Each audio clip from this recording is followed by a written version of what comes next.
ketika umur 25 tahun sebagai tokoh pemersatu, dia dinikahkan dengan seorang perempuan janda yang usianya seumur ibu. Ya, kalau kita namanya berondong ya.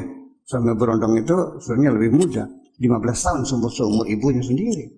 Dan itu dulu menjadi dulungannya Nabi Muhammad karena dia pernah bekerja sama Khadijah. Ini kan agamanya Siti Khadijah ini kan disembunyikan. Apa agamanya Siti Khadijah? Yang pasti dia bukan penyembah berhala. Yang pasti dia bukan Yahudi. Agamanya apa? Tetapi kalau kita lihat dari pernikahannya dengan Nabi Muhammad tidak pernah berpoligami. Ya. Di Jazirah Arabia, Yahudi berpoligami. Penyembah berhala, musyrik juga berpoligami. Orang Islam berpoligami. Yang tidak berpoligami agamanya apa? Nah, nanti Bapak yang menjawab sendiri.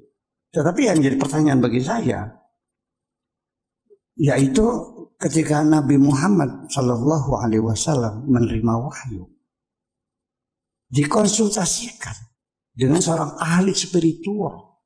Siapa namanya? Waraqah bin Nawfal, seorang pendeta.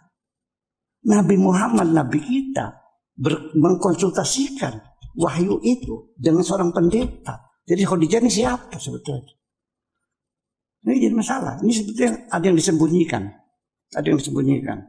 Ya, jadi silakan kesimpulkan saja agamanya apa. Tidak mau dimadu dan mengkonsultasikan wahyu itu dengan seorang pendeta. Jadi agamanya apa? Kemudian juga ketika sahabat-sahabat Nabi Muhammad itu ditindas, diintimidasi oleh orang-orang Quraisy di situ, terpaksa harus diungsikan, dihijrahkan, diamankan. Kemana? Ke Habasyah, kepada orang-orang Nasrani. Kemudian apa yang terjadi? Mereka dihormati di situ. Ada apa sesungguhnya ini? Nanti kalau sudah habis waktu supaya saya fokus menyampaikan ini, saya tidak melihat jam lagi. Tolong dikasih tahu 5 menit sebelum ini tidak kasih tahu. Biar saya bisa fokus.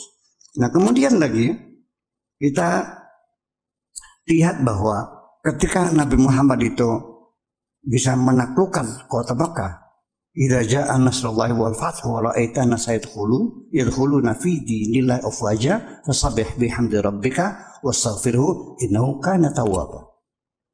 Begitu dikuasai, berhala-berhala yang ada 480 berhala itu ditumbangkan semuanya, lalu mereka masuk ke dalam Ka'bah. Di situ ada gambar Yesus, ada gambar Siti Maryam sedang menggendong Nabi Isa. Begitu mereka akan menghapus gambar Isa dengan Siti Maryam itu, kata Nabi mengatakan gambar ini biarkan saja, jangan dihapus. Ini ada di kitab Akhbar Makkah lil Wahidi. Kenapa gambar Nabi Isa tidak boleh dihapus, berhala boleh ditumbangkan? Ada apa? Ini menjadi harus kita jelaskan. Kenapa gambar Nabi Isa tidak boleh dihapus kalau berhala ditumbangkan? Jadi artinya betapa dekatnya hubungan Nabi dengan para Nasrani itu. Dan pada Yahudi itu nggak ada masalah.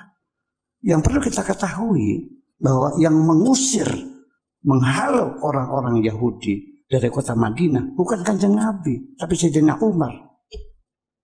Khalifah setelah Abu Bakar, dihabisin semuanya. Seperti Nazi kan sama saja, itu kan dihabisin Yahudi itu. Bangsa yang tidak pernah punya tanah air, terlunta-lunta. Baru sekarang punya negara Israel gitu. Nah itu semuanya. Jadi ini menjadi satu gambaran bagi itu semuanya. Kemudian dari situlah maka dugaan-dugaan orang Mekah, siapa Muhammad ini? Seorang anak yatim piatu yang hidupnya penuh penderitaan. Kemudian dia banyak berbicara masalah persatuan dan kesatuan dan sebagainya. diduga oleh orang-orang Mekah pada zamannya itu bahwa Nabi itu diduga bukan membawa agama baru, tapi dia ingin mengembangkan sekte baru dalam agama Nasrani. Ini menjadi catatan. Jadi nggak ada namanya Nabi mengajarkan dendam kepada agama apapun, nggak ada. Dan kota Madinah sendiri dibangun itu sebagai kota Madinah kan dari kata tamadun, civilization. Ya, itu kan berdasarkan fakta, berdasarkan konsensus dengan semua agama yang ada. Seperti kita di Indonesia begini kan, konsensusnya kan Pancasila. Ya, untung negara kita bukan negara agama ya, tapi agama yang bertuhan. Kalau negara beragama itu sangat efektif sekali dan sangat menguntungkan sekali seorang diktator untuk melaksanakan kediktatorannya, karena semua keputusan agama yang tidak bisa dibantah. Ini persoalannya. Ya, kita sudah bersyukur kita negara beragama kok, Tuhan Yang Maha Esa.